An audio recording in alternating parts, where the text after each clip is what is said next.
Hello students, let's try to understand the concept of titration. What is titration in chemistry? Okay, that is what the point is, student.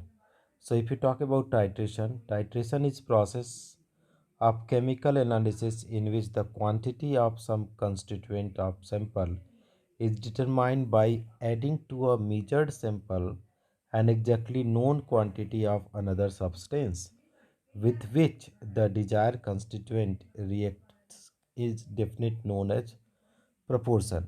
So that is in the burette what we take, student, that is known concentration, and from the burette we treat with the what is that is unknown concentration conical flask. So that is you are adding in this ones when the color changed, student, then it is called the titration, right?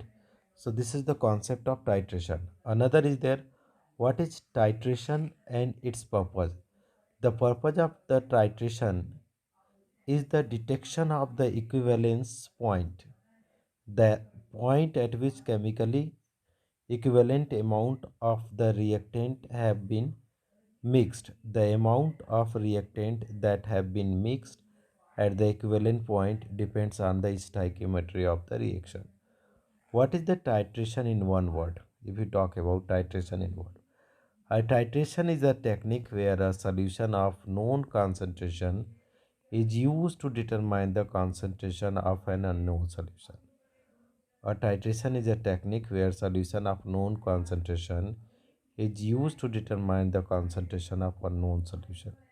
Typically, the titrant, the known solution, is added from a burette to a known quantity of the analyte, the unknown solution, until the reaction is complete.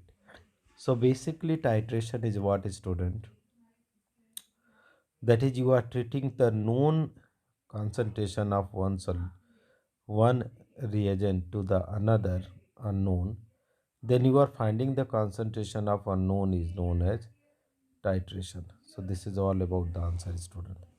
Thank you so much for watching.